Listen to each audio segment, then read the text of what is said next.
మేము చిదంబరంలో స్వామివారి దర్శనం పూర్తి చేసుకున్న తర్వాత అక్కడి నుంచి 15 కిలోమీటర్ల దూరంలో ఉన్నటువంటి పిచ్చవరం మ్యాంగ్రూవ్ ఫారెస్ట్కి అయితే బయలుదేరాము. చిదంబరం నుంచి మనకైతే బస్సెస్ అవైలబిలిటీలో ఉంటాయి.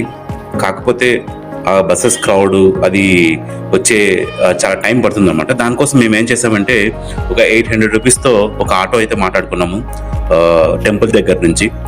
అతను అక్కడి నుంచి మనకి జస్ట్ ఒక హాఫ్ అన్ అవర్ జర్నీ ఉంటుంది. హాఫ్ అన్ అవర్లో మేము ఈ పిచ్చవరం మ్యాంగ్రూవ్ ఫారెస్ట్కి అయితే రీచ్ అయిపోయాము.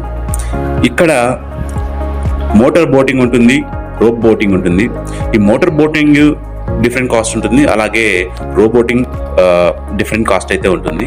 రోబోట్లో 2 పర్సన్స్కి 500 అయితే ఛార్జ్ చేస్తారు. 2 పర్సన్ నుంచి 4 పర్సన్స్ వరకు అనమాట 500 రూపీస్ అయితే ఛార్జ్ చేస్తారు. సో మేమైతే ఇద్దరం వెళ్ళాము. మేము 500 రూపీస్ ఇచ్చేసి రోబోట్ని తీసుకున్నాం అనమాట. అలానే ఇది కాకుండా మళ్ళీ ఎంట్రన్స్ టికెట్ అనేది సపరేట్ ఉంటుంది. బోట్ సపరేట్ టికెట్ ఉంటుంది, అలానే ఎంట్రన్స్ కూడా మనకి సపరేట్ టికెట్ ఉంటుంది. మేము రెండింటికి డబ్బులు చెల్లించేసి మాకు వచ్చినటువంటి గైడ్తో మేము బోట్లో అయితే ప్రయాణించాము. ఒకసారి లోపల రాగానే ఆ గ్రీనరీ చాలా అంటే చాలా బాగుందనమాట. ఆ బ్యాక్ వాటర్ అనమాట, ఇదంతా సముద్రం దగ్గరలో ఒక 4 కిలోమీటర్స్ దూరంలో అక్కడ సముద్రం అయితే ఉంటుందంట. ఆ సముద్రం బ్యాక్ వాటరే ఇది. ఇక్కడ వచ్చి ఈ బ్యాక్ వాటర్లో ఈ ఎక్కడ కనపడుతున్నాయి కదా మనకి గ్రీన్ ట్రీస్ అనేవి, ఈ ట్రీస్ అయితే అక్కడ వాటర్లో నుంచి వచ్చేస్తాయి అనమాట. వీటిని మనకి ఇక్కడ ఇటువంటి వాటిని మడాడవులు అంటారు, మ్యాంగ్రూవ్ ఫారెస్ట్. ఈ బ్యాక్ వాటర్తో అయితే ఫామ్ అవుతాయి అనమాట. చాలా అంటే చాలా చూడడానికి చాలా బాగుంది. సో ఈ 500 రూపీస్ ఏంటంటే 1 కిలోమీటర్ వరకు ఛార్జ్ చేస్తారు. 1 కిలోమీటర్ లోపలికి తీసుకెళ్తారనమాట. సో మేమేం చేస్తామంటే 1 కిలోమీటర్ లోపలికి తీసుకెళ్ళామంటే మాకు అప్పుడే వచ్చేసిందా అనిపించింది. సో దానికోసము ఇంకా కొంచెము అతనితో మాట్లాడి కొంచెం ఎక్స్ట్రా పే చేసి ఇంకా లోపలికి తీసుకెళ్ళాడనమాట అతను. అక్కడే మనకి అసలైన థ్రిల్ అనేది ఉంటుంది. ఎందుకంటే చాలా కిందికి ఇక్కడ కనపడుతున్నాయి కదా, ఇప్పుడు బోట్ వస్తుంటే మీకు కనపడుతుంది కదా, అటువంటి ఇంకా చాలా కిందికి ఉంటాయి అనమాట. ఆ కిందికి ఉన్నప్పుడు ఏమవుతుందంటే మనకి ఆ బోట్ పోవడానికి మాత్రమే ఉంటుంది. మేమైతే ఆల్మోస్ట్ ఆ బోట్లోకి అయితే తల వంచేసి పడుకునే ఉన్నాం అనమాట. అంత తక్కువ స్పేస్లో నుంచి ఆ బోట్ లోపలికి వెళ్తుంది.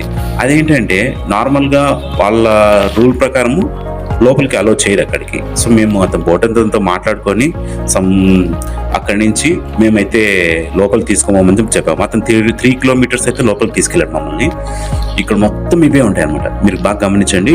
ఇవి ఉంటాయి అనమాట. అంటే ఈ చెట్లు ఇక్కడ అంటే 2 రకాల చెట్లు అయితే ఉన్నాయంట, స్పీసెస్.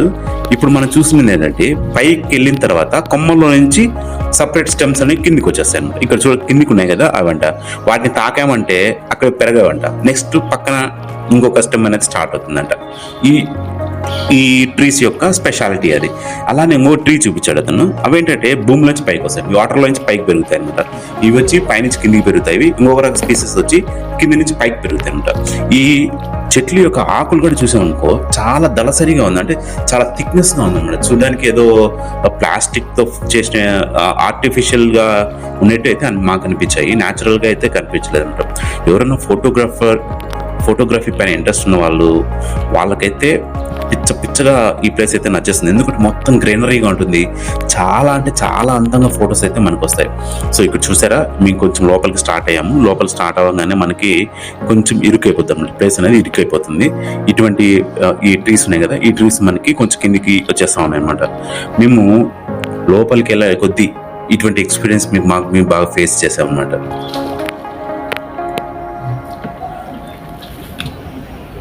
చూడండి, ఈ వాటర్ అయితే మనకి అదో కలర్లో ఉంటాయి అనమాట, ప్యూర్గా అయితే మనకు అనిపించవు.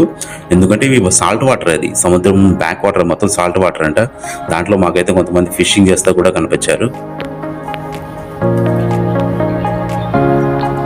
మేము అర్లీ మార్నింగ్ వెళ్ళాము. అర్లీ మార్నింగ్ మేము యాక్చువల్గా అక్కడ 9:30 నుంచి ఓపెన్ చేస్తాం. మేము 9:30కే వెళ్ళాము. అప్పటికే జస్ట్ ఒక 3-4 మెంబర్స్ అయితే ఉన్నారు.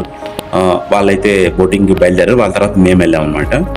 యాక్చువల్లీ వీకెండ్స్ పోయామంటే ఇక్కడ రద్దీ ఎక్కువ ఉంటుందంట. వీక్ డేస్లో అయితే ఖాళీగా ఉందన్నమాట. మనకి బాగా నిదానంగా ఇంకొంచెం ఎక్కువ స్పేస్లో కూడా మనకి చూపిస్తారు. మేము వచ్చి వీకెండ్స్ కాకుండా వీక్ డేస్లో అయితే వెళ్ళాము. సాటర్డే సండే ఎక్కువ రద్దీ ఉంటారంట ఇక్కడ. ఇక్కడ చూడండి, ఇక్కడ సొరంగం లాగుంది కదా, దీని లోపలికి అయితే మమ్మల్ని అతను తీసుకెళ్ళాడు, బోట్ అతనైతే మాకు చాలా బాగా బాగా మాట్లాడుతూ బాగా నిదానంగా చూపించాడు. యాక్చువల్లీ వాళ్ళు తమిళ్ మాట్లాడతారు, మనకి తమిళ్ రాదు, తెలుగు ఏదో థోడా థోడా లాగా కొంచెం కొంచెం తెలియము. అతను ఏంటంటే ఇంగ్లీష్ మాట్లాడుతున్నాడు. ఇంగ్లీష్లో మనం ఏం చెప్పినా కానీ ఇంగ్లీష్లో కన్వే చేయగలుగుతున్నాడు అతను. సో అది మాకు హెల్ప్ అయింది. అతను బాగా చెప్తా వచ్చాడు, ఇక్కడ ఇటువంటి ఉంటాయి ఎట్లుంటాయి అని చెప్పేసి చెప్తా వచ్చాడు అనమాట. ఇక్కడే ఒక Vishal movie shooting and climax fight మొత్తం ఇక్కడ షూట్ చేశారంట. చాలా సినిమాలు షూటింగ్ కూడా జరుగుతూ ఉంటాయి అని చెప్పాడు అనమాట. ఇక్కడ చూడండి, మేము మెల్లగా లోపలికి డీప్ వెళ్తున్నాం అనమాట, డీప్ ఇన్సైడ్.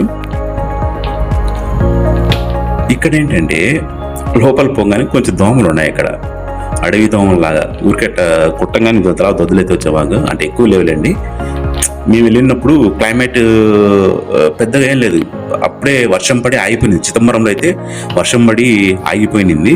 ఇక్కడైతే క్లౌడీగా ఉన్నింది అనమాట, మబ్బులుగా ఉన్నది. సూర్యుడైతే అసలు లేడు. ఇక్కడ చూసి చూడండి, ఇంకా నేరో అయిపోతుంది అనమాట. ఈ నేరో ప్లేస్ లో మమ్మల్ని తీసుకెళ్ళాడు అతను. సూపర్ అయితే సూపర్ గా ఉన్నింది. ఇంకా లోపల డీప్ తీసుకెళ్ళిపోయాడు అనమాట. మనము నేనేంటంటే ఎక్కడికైనా వెళ్ళినప్పుడు దాని చుట్టుపక్కల ఇంకో ప్లేసెస్ ఏమైనా ఉన్నాయా ఎక్స్ప్లోర్ చేయడానికి అని చెప్పేసి చూస్తూ ఉంటాను. సో అలా చూస్తే నాకు ఇక్కడ మ్యాంగ్రూవ్ ఫారెస్ట్ అనేది కనపడింది. ఇదేంటంటే world second largest mangrove forest అంట. ప్రపంచంలోనే 2వ అతిపెద్ద మ్యాంగ్రూవ్ ఫారెస్ట్ అంట ఇది. ఇక్కడైతే ఇది చూడండి, ఇక్కడ నేను మా ఫ్రెండ్ అయితే వెళ్ళాము. ఇక్కడ నుంచి ఇంకా చూడండి ఎంత కిందికి ఉంటాయి చూడండి. కరెక్ట్గా బోట్ అయితే పడుతుంది. ఓకేనా, మనం పైకి ఉన్నాం అనుకోండి, మనం తగులుతూ ఉంటాయి అన్నమాట పైన. అవన్నీ వాటి లోపల నుంచి పోవాలి.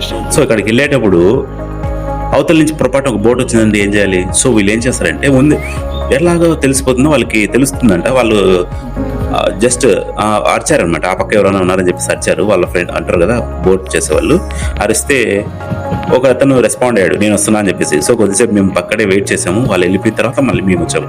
నేను అడిగా, ఫర్ ఎగ్జాంపుల్ మనం వెళ్ళేటప్పుడు అవుట్ సైడ్ నుంచి ఎవరైనా వచ్చారనుకో ఎటని చెప్పి ప్రాబ్లం అవుతుంది కదా, మనం ఇక్కడ పక్క పోలేం కదా అని చెప్పి అడిగితే అతను చెప్పాడు, మేము జస్ట్ అరుస్తాము, అరిచినప్పుడు ఆ పక్కన ఎవరైనా రెస్పాండ్ అయ్యారనుకో మేము వెయిట్ చేస్తాము, లేకపోతే మేము లోపలికి వెళ్ళిపోతాము అని చెప్పేసి అతనైతే చెప్పాడు. ఇక్కడంతా ఏంటంటే గవర్నమెంట్ అల్లు లేదంట.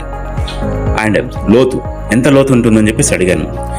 మ్యాక్సిమం ఒక 6 to 7 feet అయితే లోతు అక్కడ స్టార్టింగ్లో అయితే ఉంటుందంట. ఇక్కడైతే మనకి ఒక 3-4 feet లోతు ఉండదు, 3-4 feet మాత్రమే లోతు అయితే ఉంటుందంట. మనం దిగామనుకోండి మోస్ట్లీ మన నడుము వరకు ఉండొచ్చు. కాకపోతే చూసామంటే మనం దిగబుద్ధి కాదు, మనకి ఆ వాటర్ని కానీ లేకపోతే అక్కడ ఉన్న ఎన్విరాన్మెంట్ చూసామనుకో మనకి దిగబుద్ధి కాదనమాట. ఒక స్టిక్ పెట్టామనుకో ఆ స్టిక్ మనకి కింద నేల తగులుతుంది, అంతే మ్యాక్సిమం లోతు అనమాట. ఎక్కువ లోతు అయితే ఉండదు ఇక్కడ. అదేంటంటే వాటర్ కూడా కొన్ని రోజులు వాటర్ ఎక్కువ ఉంటాయంట, కొన్ని రోజులు వాటర్ తక్కువ ఉంటాయంట. ఇది డిపెండ్స్ అనమాట, సీజన్ బట్టి ఆ వాటర్ కూడా బ్యాక్ వాటర్ మారిపోతాయి. ఒక రోజు అలలు ఎక్కువ ఉంటాయంట, ఈ వాటర్లో కూడా అలలు ఎక్కువ ఉంటాయంట. ఎలా అంటే సముద్రంలో అలలు ఎక్కువ ఉన్నప్పుడు ఇక్కడ అలలు ఎక్కువ ఉంటాయంట, సముద్రంలో అలలు తక్కువగా ఉన్నప్పుడు ఇక్కడ కూడా తక్కువగా ఉంటాయంట. ఈ వాటర్లో కూడా ఫిషింగ్ చేస్తారు. ఈ ఫిషెస్ తీసుకెళ్లి మార్కెట్ వేసి అక్కడ ఎక్స్పోర్ట్ చేస్తుంటారు అనమాట. చూడండి, మెల్లిగా మేమైతే లోపలికి వెళ్తున్నాము. చూడ్డానికి అసలు ఎట్లుందని తెలుసా, ఎవరు లేరు, ఒక్క పక్షి సౌండ్ లేనట్టు అనమాట. మాకైతే కొంచెం డిఫరెంట్గా అనిపించింది. లోపలికి పోయేది ఎవరు లేరు, జనాలు. అక్కడక్కడ మాకు ఉంటాయి కదా కొంగల్లాగా, అదొక బర్డ్స్ అనమాట, అదొక రకమైన బర్డ్స్ ఉన్నాయి. అలానే క్రాబ్స్ ఉంటాయి కదా, క్రాబ్స్ అంటే మనకి ఎండ్రకాయలు, ఈ ఎండ్రకాయలు ఇవన్నీ మేము చూసామంటే నేను మా ఫ్రెండ్ అయితే బాగా ఎంజాయ్ చేసాము. మా ఫ్రెండ్ గాడికి వాటర్ అంటే కొంచెము కొంచెం ఉంటుంది అనమాట, ఫోబియా టైపు. సో ఇక్కడ చూసి వాడు కూడా ఎగ్జైట్ అయ్యి వచ్చాడు, పెద్ద వాడు ఏం ఫీల్ అవ్వలేదు. చాలా బాగుంది రైడ్. మ్యాక్సిమం మనకి ఎక్కువ టైం కూడా పట్టదు, మ్యాక్సిమం 1 to 1.5 hours. వాళ్ళు 1 hour అని చెప్తారు, 1.5 hours కానీ 2 hours మ్యాక్సిమం. మనం మొత్తం వాళ్ళని రిక్వెస్ట్ చేసుకొని కొంచెం లోపల తీసుకుపోమని చెప్పామంటే దానికి కొంచెం అడిషనల్ ఛార్జ్ చేయొచ్చు. సో అలా అనమాట. మాకు దాదాపు ఒక 2 hours మేము మోస్ట్లీ కంప్లీట్ చేసేసి మళ్ళీ మేము రిటర్న్ అయితే వచ్చేసాం రూమ్కి. చాలా బాగుంటుంది. అప్పుడప్పుడు ఇలా కొంచెము బయటికి వెళ్ళినప్పుడు కొంచెం మనకి ప్రశాంతత అనేది దొరుకుతుంది అనమాట. ఎప్పుడు ఇంట్లోనే కాకుండా కొంచెం డిఫరెంట్గా. ఇంకా చిన్నపిల్లలు ఎవరైనా వస్తే బాగా ఎంజాయ్ చేసేవాళ్ళు అనమాట. సో మీరు కూడా ఎప్పుడైనా ప్లాన్ చేస్తే తప్పకుండా చిదంబరం వెళ్ళిన వాళ్ళు ఈ మ్యాంగ్రూవ్ ఫారెస్ట్కి అయితే వెళ్ళండి. చాలా దగ్గరలోనే ఉంటుంది, 15 కిలోమీటర్స్. ఓపిక ఉన్న వాళ్ళు బస్సెస్లో వెళ్ళచ్చు, లేకపోతే ఓన్ వెహికల్ ఉంటే ఇంకా హ్యాపీ. లేదు ఒక 2-3 అయితే ఒక ఆటో మాట్లాడేసుకొని ఆటోలో వెళ్ళిపోవచ్చు. బోటింగ్కి అయితే 500 రూపీస్, 4 పర్సన్స్కి 500 రూపీస్ అయితే ఛార్జ్ చేస్తారు. ఇద్దరున్న 500 రూపీస్ అయితే ఛార్జ్ చేస్తారు. ఇవి రో బోటింగ్ అంటారు, రో బోట్స్కి. అదే మోటార్ బోట్ అయితే మోటార్ బోట్కి 8 మెంబర్స్కి మ్యాక్సిమం 8 మెంబర్స్ ఉంటారు, వాళ్ళకి ఎక్కువ కాస్ట్ చేస్తారు అనమాట.